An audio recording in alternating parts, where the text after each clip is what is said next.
ஆதியாகமம் 14ஆம் அதிகாரம்.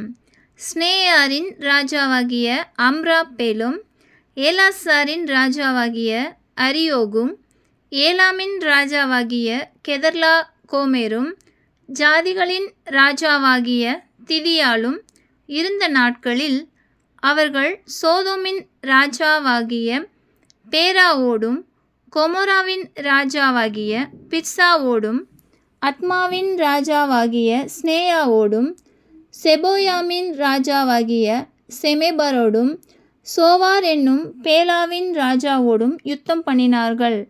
இவர்கள் எல்லாரும் உப்பு கடலாகிய சீத்திம் பள்ளத்தாக்கிலே கூடினார்கள்.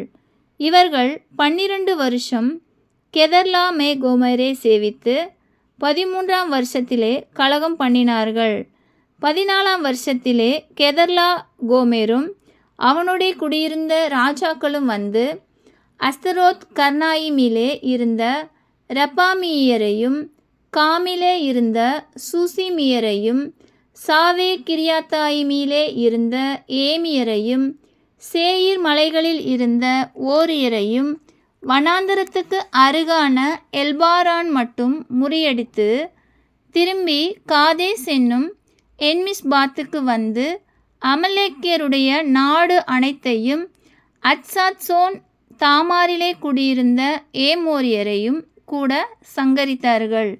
அப்பொழுது சோதோமின் ராஜாவும், கொமோராவின் ராஜாவும், அத்மாவின் ராஜாவும், செபோயீமின் ராஜாவும், சோவார் என்னும் பேலாவின் ராஜாவும் புறப்பட்டு சீத்திம் பள்ளத்தாக்கிலே ஏலாமின் ராஜாவாகிய கெதர்லா கோமேரோடும், ஜாதிகளின் ராஜாவாகிய திதியாலோடும், சினேயாரின் ராஜாவாகிய அம்ராப்பேலோடும், ஏலாசாரின் ராஜாவாகிய அரியோகோடும் யுத்தம் பண்ண புறப்பட்டு அந்த 5 ராஜாக்களோடும் இந்த 4 ராஜாக்களும் யுத்தம் பண்ணினார்கள்.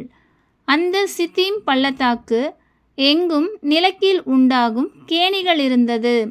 சோதோம் கொமோராவின் ராஜாக்கள் முறிந்தோடி அங்கே விழுந்தார்கள். மீந்தவர்கள் மலைகளுக்கு ஓடிப்போனார்கள். அப்பொழுது அவர்கள் சோதோமிலும் கொமோராவிலும் உள்ள பொருட்கள் எல்லாவற்றையும், போஜன பதார்த்தங்கள் எல்லாவற்றையும் எடுத்துக்கொண்டு போய்விட்டார்கள். ஆபிராமின் சகோதரனுடைய குமாரனாகிய லோத்து சோதோமிலே குடியிருந்தபடியால் அவனையும் அவன் பொருட்களையும் கொண்டு போய்விட்டார்கள். தப்பியோடின ஒருவன் எபிரேயனாகிய ஆபிராமிடத்தில் வந்து அதை அறிவித்தான். ஆபிராம் தன்னோடே உடன்படிக்கை செய்திருந்த மனிதராகிய எஸ்கோலுக்கும் ஆனேருக்கும் சகோதரனாகிய மம்ரே என்னும் ஏமோரியனுடைய சமபூமியிலே அப்பொழுது குடியிருந்தான்.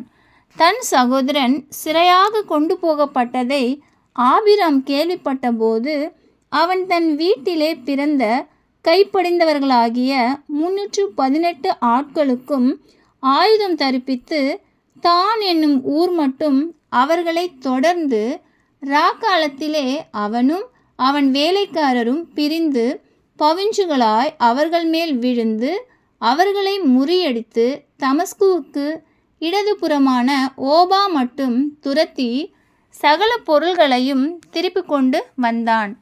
தன் சகோதரனாகிய லோத்தையும் அவனுடைய பொருள்களையும், ஸ்திரீகளையும், ஜனங்களையும் திருப்பி கொண்டு வந்தான். அவன் கெதர்லா கோமேரையும் அவனோடிருந்த ராஜாக்களையும் முறியடித்து திரும்பி வருகிறபோது சோதோமின் ராஜா புறப்பட்டு ராஜாவின் பள்ளத்தாக்கு என்னும் சாவே பள்ளத்தாக்கு மட்டும் அவனுக்கு எதிர்கொண்டு போனான். அன்றியும் உன்னதமான தேவனுடைய ஆசாரியனாயிருந்த சாலேமின் ராஜாவாகிய மெல்கிசேதேக்கு அப்பமும் திராட்சரசமும் கொண்டு வந்து அவனை ஆசீர்வதித்து, வானத்தையும் பூமியும் உடையவராகிய உன்னதமான தேவனுடைய ஆசீர்வாதம் ஆபிராமுக்கு உண்டாவதாக. உன் சத்துருக்களை உன் கையில் ஒப்பு கொடுத்த உன்னதமான தேவனுக்கு ஸ்தோத்திரம் என்று சொன்னான். இவனுக்கு ஆபிராம் எல்லாவற்றிலும் தசமபாகம் கொடுத்தான். சோதோமின் ராஜா ஆபிராமை நோக்கி, ஜனங்களை எனக்கு தாரும், பொருள்களை நீர் எடுத்துக்கொள்ளும் என்றான்.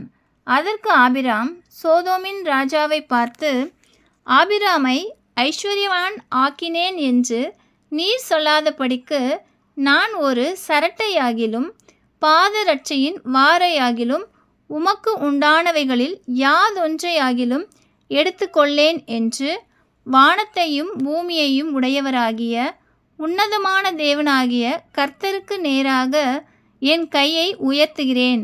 வாலிபர் சாப்பிட்டது போக என்னுடனே வந்த ஆனேர், எஸ்கோல், மம்ரோ என்னும் புருஷருடைய பங்கு மாத்திரமே வரவேண்டும். இவர்கள் தங்கள் பங்கை எடுத்துக்கொள்ளட்டும் என்றான். ஆமென்.